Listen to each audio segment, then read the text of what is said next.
My friends, this is something that could have been the best cross-country fork, suspension fork.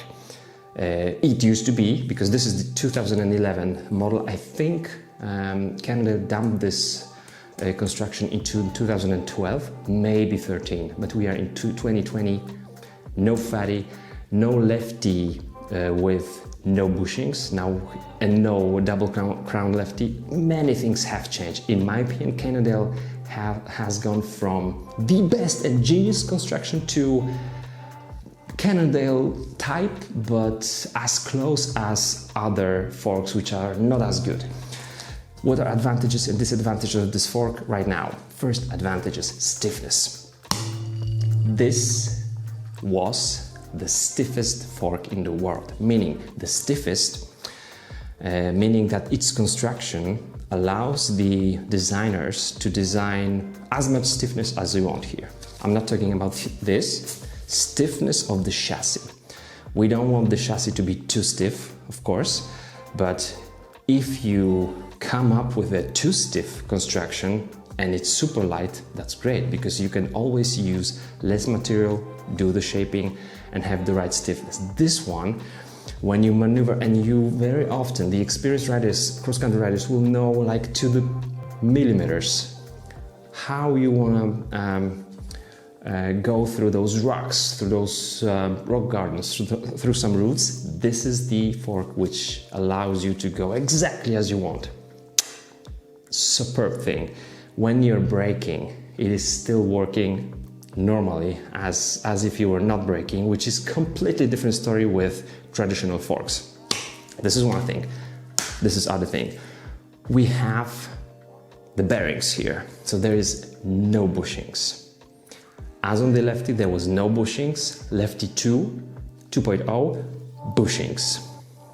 Or actually one bushing. We don't want a bushings because that means friction, and also that means more friction while you are braking, so that makes a difference. Here, bushings. You could make this fork stiffer, so you could put more pressure than on the traditional fork because it was more sensitive. That's the word I was looking for. Very sensitive because of the bearings here. So you can put more pressure, you can feel more support from your fork on exceed, crucial thing, and it will still be very, very sensitive. Great thing.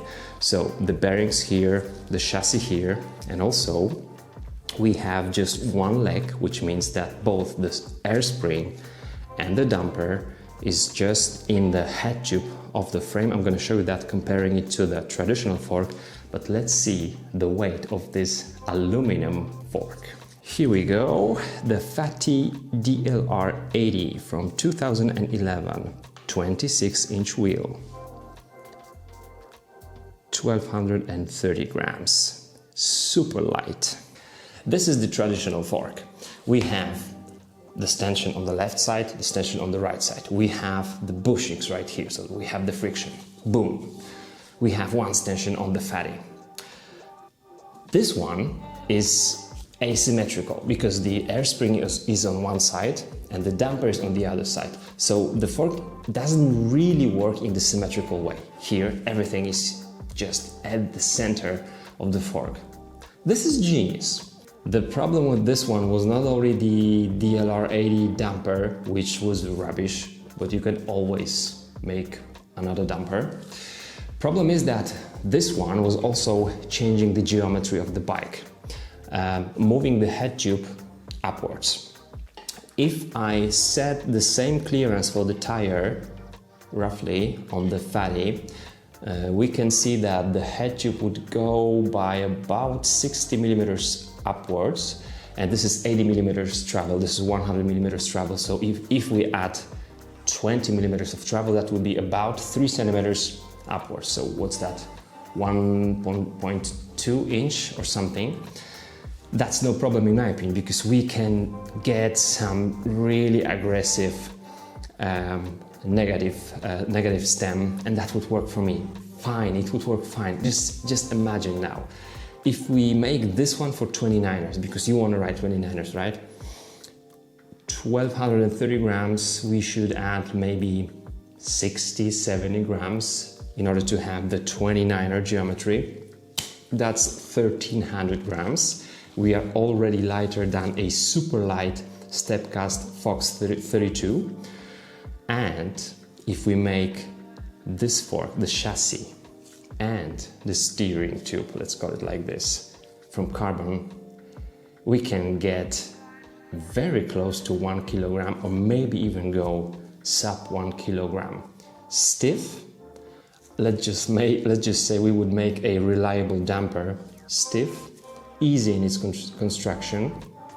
I would love to see what would happen if somebody made such a fork.